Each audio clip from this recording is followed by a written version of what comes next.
Sometimes the thing you're looking for is right there in front of you. You just need to look harder. That was the case about a decade ago when Peter Williams, a historian at the University of Cambridge, asked his students to take images of a medieval document home to study over the summer of 2012.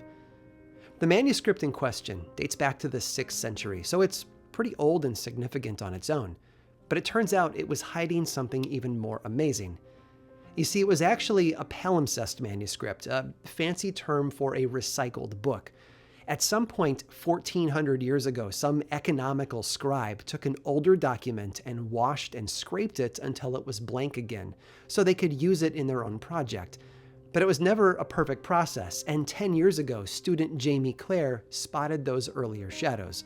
After putting it through a series of X-rays and photographic tests that can see the microscopic metal from the original pigment, the older script actually came to life. And with it, a historical document that was long thought to be gone forever. It was a passage by the Greek astronomer Hipparchus. Well, it was more than that. It was actually a list of coordinates for stars that Hipparchus himself tracked and studied more than 2,000 years ago. In fact, they were able to prove that Hipparchus himself wrote it by finding the correct date for those star positions using known data about the Earth's precession, which pinned the date right in the middle of his writing career. And the discovery proves something else, that for a very long time, humans all over the world have been looking up at the sky for answers to their questions. Not that they've always found them, though. In fact, sometimes those gazing eyes have spotted something wholly unexpected. And the results have been terrifying. I'm Aaron Mankey, and this is Lore.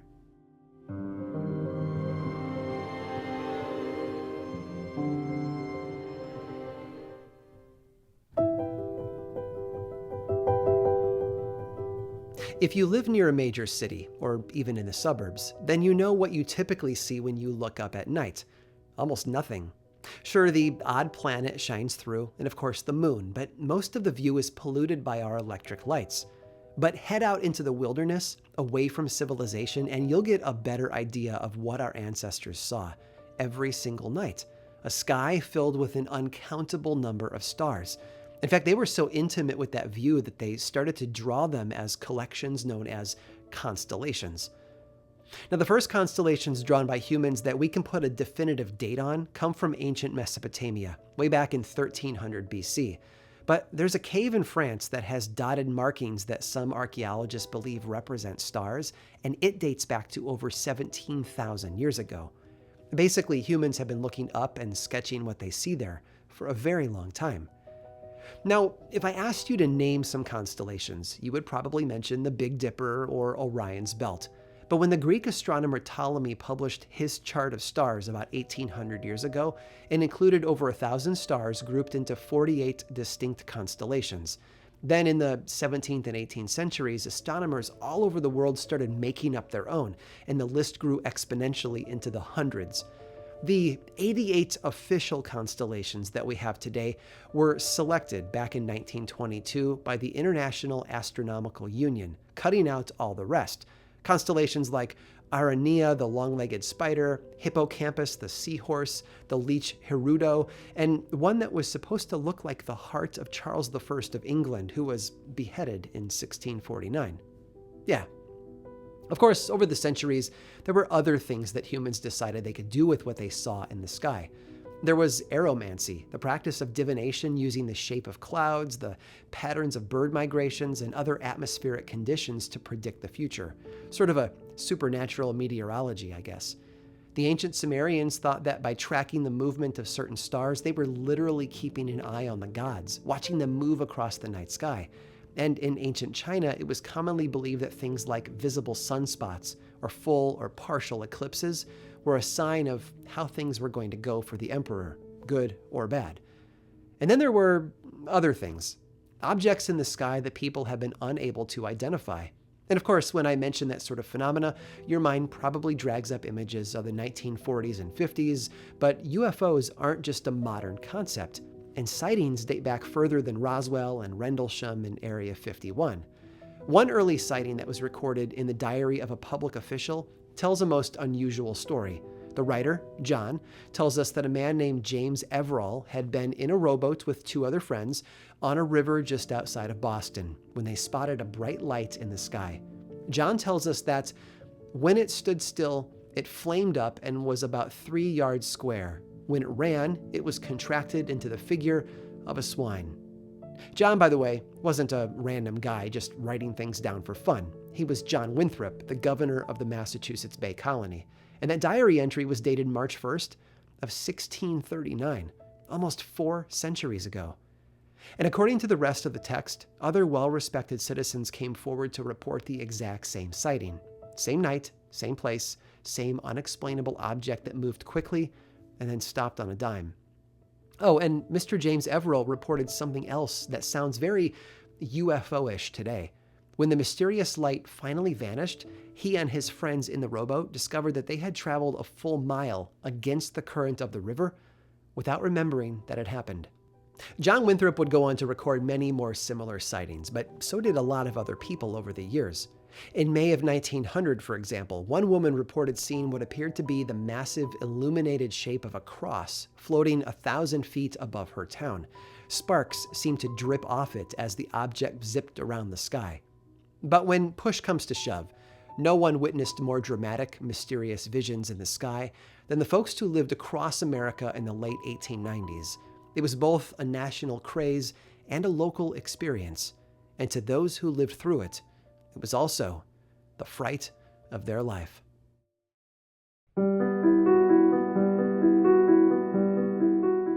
We have to begin with the overall mood of the world at the time. For context, in 1852, a French engineer named Henri Giffard had the bright idea to attach a steam-powered engine to a balloon filled with hydrogen gas and propelled the craft 17 miles. Not too bad for a first go at it.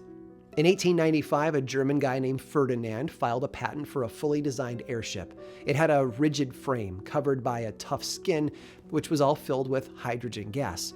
Beneath the long, thin balloon was something like a cable car, which housed 2 engines, passenger compartments, and a place for the crew, and it could zip around at 25 miles per hour. Ferdinand's last name, by the way, was Zeppelin, which is where the airship's name comes from. These were first steps, rare machines that were pioneering something new, powered dirigible flight. They weren't the jetliners of their day yet, so most people only read about them in papers and books, which is what makes the events of 1896 and 97 so unusual, I suppose. It started in November 17th of 1896, out in Sacramento, California. That evening between 6 and 7 p.m., hundreds of people looked up and spotted something strange in the sky. As the front page article described it the following morning, they saw coming through the sky over the housetops what appeared to them to be merely an electric arc lamp propelled by some mysterious force. It came out of the east and sailed unevenly toward the southwest, dropping now nearer to Earth and now suddenly rising into the air again, as if the force that was whirring it through the space was sensible to the dangers of collision with objects upon the Earth. More unusual, though, was that many of the witnesses claimed to have heard men shouting from the craft, things like, "Lift her up quick, you are making for that steeple," and "We ought to get to San Francisco by tomorrow." If that was the end of it, we could write it off as a random dirigible enthusiast, if that's a thing, who just wanted to go for a joyride in state-of-the-art European technology on the western edge of the United States. But it didn't. In fact, it was just the beginning of many similar sightings. Each sighting came with a description, too, and while there were a lot of details that varied from place to place, many were eerily similar. People frequently described a white central headlamp with colored lights beside it, often in red and green. But the strangest similarities centered around the body of the craft. Most described it as nearly 200 feet long, larger than any dirigible at the time. Weirder still, a good number of witnesses claimed that the aircraft had wings, described as almost as long across as the ship's own length. Some of the ship's surfaces were apparently metallic too, and there was a sort of basket hanging from its underside, which many said contained a pilot. And I mentioned that there were a lot of witnesses, but I'm not sure that fully represents what I mean. Over the span of just 5 months, reports came in from over 150 different witnesses. The craft was spotted in 20 different states in the US, sometimes hundreds of miles apart on the same day. And I could spend hours telling you all about them, but here are a small handful of good examples. On April 6th of 1897, hundreds of people in Wilmington, North Carolina, stood on the wharf and watched as a craft covered in green and red lights passed by overhead. Some people even saw a rope hanging down from the basket. 8 days later, on April 14th, a farmer in Wolf Creek, Arizona, named Richard Butler, spotted an airship while he was out in his horse-drawn wagon. When they spotted the thing in the air, his horses bolted and capsized the wagon. And on the same day, all the way over in Rochester, New York, local man Cyrus Wheatley was out helping a neighbor with a sick cow when he spotted red and green lights in the sky, flanking a brighter white headlight.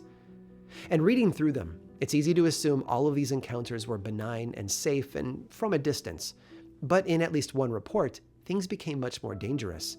On March 9th, out in Utah, people all over town looked up at about 9:30 in the morning and spotted a strange craft in the sky. They claimed that smoke billowed out of 3 distinct smokestacks, and it was moving quickly. And then, the craft exploded. Witnesses say that the blast was heard as far away as 20 miles. But it also had been so low in the sky that the explosion was felt like the concussion of some sort of bomb. Windows in houses for miles around were shattered by the force of it, and lights were knocked out. After it was all over, one man, David Leafier, went out into his barn to check on his horses. He found one of them unresponsive to sound, as if the explosion had caused it to go deaf, and the other, according to the report, had been decapitated by some of the debris. And that right there would be enough for anyone to be afraid of. And yet, just a decade later, one woman experienced something that changed not only her own life, but that of her entire family.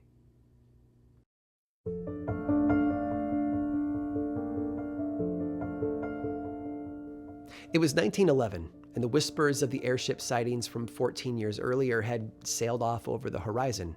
Folks all across America had settled back into the more mundane aspects of life, although I'd have to assume they sometimes still glanced up at the sky. People will probably never stop doing that. Idella was 36 at the time, living in central Ohio. In mid-May of that year, she decided that she wanted to go visit her grandmother, who lived about 40 miles away to the east. So she bought a ticket and boarded a train for the town of Broadway, heading out with a smile on her face and that anticipation that comes with seeing loved ones that you miss. When she arrived at her grandmother's home, though, something was wrong. Idella had left that good mood behind and seemed to be a shell of her former self. She was in emotional distress. She barely spoke and was sullen and dark. And that was just on the inside. Her body also showed signs of some sort of immense physical trauma, as if she had been in an accident. There were burn marks on her face. Her tongue was badly swollen, and there was a strange indentation across the back of her lower leg, as if some enormous rope had bound her tightly, leaving a mark in the skin. Understandably, her family was concerned. Upon seeing the state that Idella was in, her grandmother called for Idella's mother to come help. Her mother then called Idella's 2 brothers and 1 sister, and the family sort of converged on the house in Broadway to surround and support her. When it became clear that Idella wasn't going to recover anytime soon, one of her brothers caught a train home to make sure that someone was there to care for Idella's kids. The rest just sort of moved in, becoming full-time caretakers to a woman they had known and loved for years.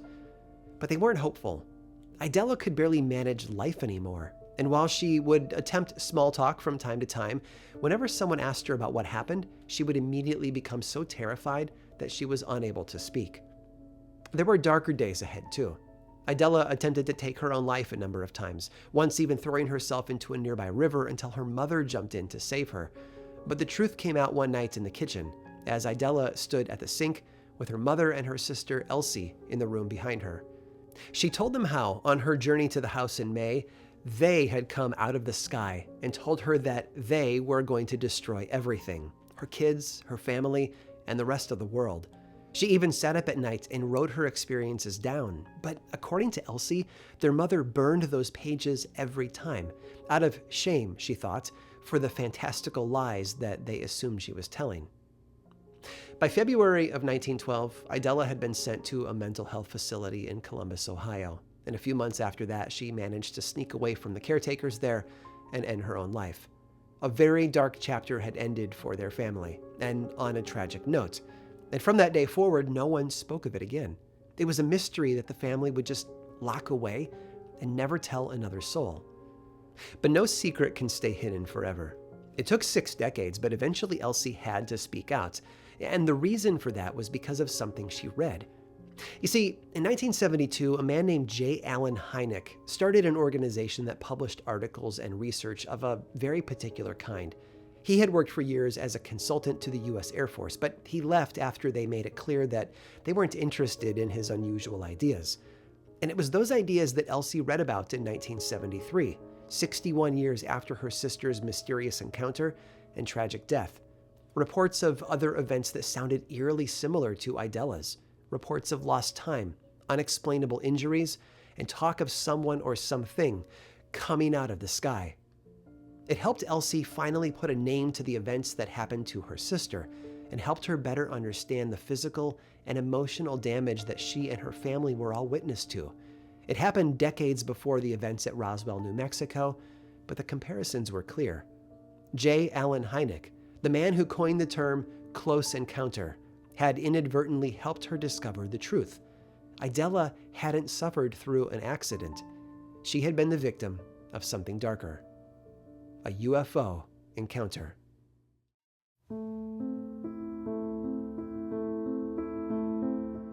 Today, the skies above us are pretty busy. If you're like me and you live in the vicinity of a major airport, it can often seem like there's always some giant metal bird to look at whenever we glance upward. We still can't help ourselves, after all. The sky is a playground, as the Foo Fighters sing. There's always something going on above us. But that doesn't explain the mysterious sightings across America in 1896 and 97. Yes, it was the sort of vessel that a few people in Europe had heard about, but it was far from a common thing and nothing that anyone would expect to find popping up all over the United States. Even if those sightings were truly just some giant airship in the sky, they were wildly out of place on the timeline of powered balloon flight. Sadly, it seems to be a mystery that will never be solved. At the time, a number of people came forward with claims to be the mastermind behind one or more of the ships. Right after that first sighting in Sacramento in November of 1896, an attorney announced that he had been hired to represent the anonymous scientist who built the airship. A second attorney disputed that story, though, claiming that he was the true representative. A month later, Henry H. Hearn learned about the airship and claimed that the invention was his own, but that the designs had been stolen.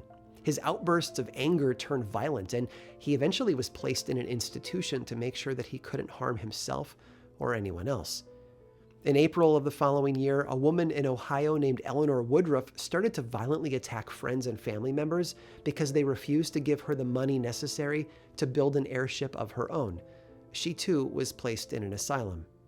People were so desperate for answers that they sent countless letters to Thomas Edison, assuming that he was either behind it or he knew who was. Edison eventually had to respond publicly, making it clear that he had nothing to do with the mysterious airships. One last thing. Remember how I told you of the hundreds of constellations that were killed off in 1922 by the International Astronomical Union?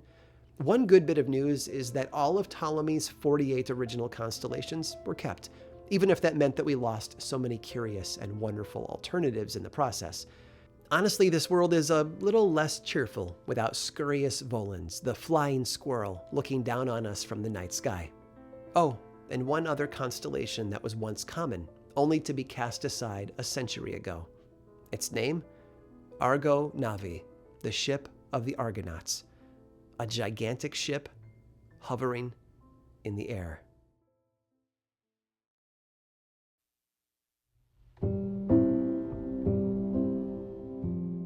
Ferdinand von Zeppelin was a groundbreaker, there's no doubt about that. But a century before he filed his patent, another man was making his own mark on the world of balloons. Actually, we really need to go back even further in time, to the Montgolfier brothers, Joseph Michel and Jacques Etienne. They were the ones who gave us the hot air balloon that we think of today. You know, the large globe-like structure with a longer bottom, like an upside-down teardrop. And it was their experience with their family business, paper manufacturing, that helped them find the right materials. In 1793, that design set a record for manned free flight by soaring 3,000 feet above Paris and traveling nearly 6 miles. It sounds pretty weak by today's standards, but back then it drew a massive crowd. Historians think that upwards of 100,000 people gathered to watch it happen, including King Louis XVI and a guy most of us have heard of, Benjamin Franklin. But hydrogen entered the picture a couple of decades earlier, and balloon enthusiasts were looking for ways to use it. In 1785, a Frenchman named Jean-Pierre Blanchard, along with an American doctor, became the first to fly over the English Channel in a hydrogen balloon. It took them 2.5 hours. Blanchard became an overnight celebrity in his home country of France. He went on to be the first to fly a balloon in America, Germany, Belgium, Poland, and the Netherlands. And as his fame grew, he started to travel around, putting on balloon shows that, judging by the stories, were the monster truck madness events of the 1780s. Seriously, this man would strap dogs into parachutes and toss them out of his balloons. His shows included pyrotechnics too, literally shooting fireworks from his hydrogen-filled balloon. It was like a rock show, just without the loud music. Thanks to Blanchard, Europe was swept up in balloon mania. Everywhere you looked, there were balloons for sale. Ceramic ones printed on fabric, and even reproduced in fashion through round, puffy sleeves and voluminous skirts. Some people even copied the man's haircut. Honestly, people loved him. In 1804, he married Sophie Armand, a woman half his age, and started to take her along on his tour. Through on-the-job training, she became a star right alongside Blanchard. In fact, just a year later, she became the first woman to fly solo.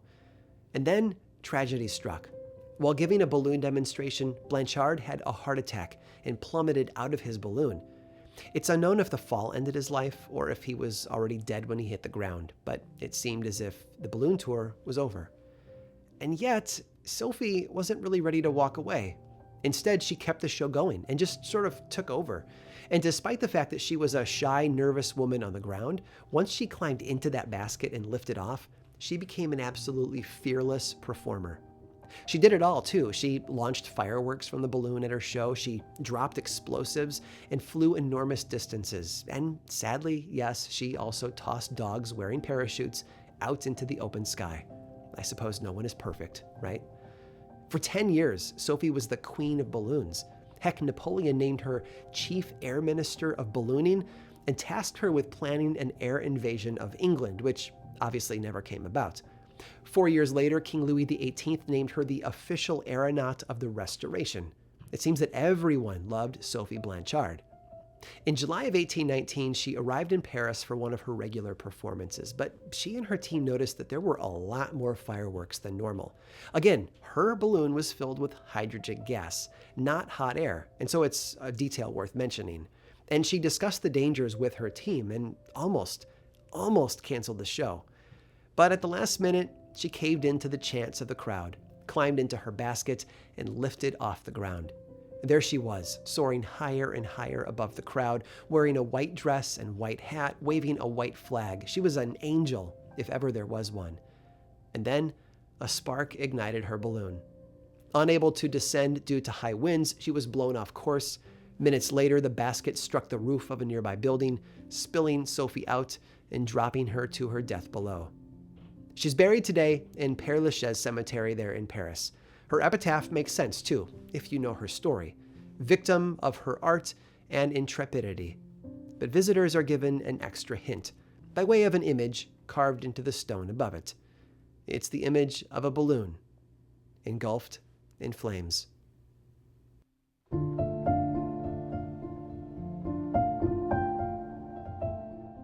As always, folks, thanks so much for watching. Credits for today's episode are in the description below. Lore has been a podcast since 2015 with 400 million downloads to date. You can learn more about this show, plus the book series and the television adaptation over at lorepodcast.com. And of course, be sure to click the subscribe button and the bell icon so that you don't miss future episodes. And if you enjoyed this one, click that thumbs up too. And you can also follow this show on Twitter, Facebook, and Instagram. Just search for Lore Podcast, all one word, and then click the follow button. And when you do, say hi. I like it when people say hi. And as always, thanks for watching.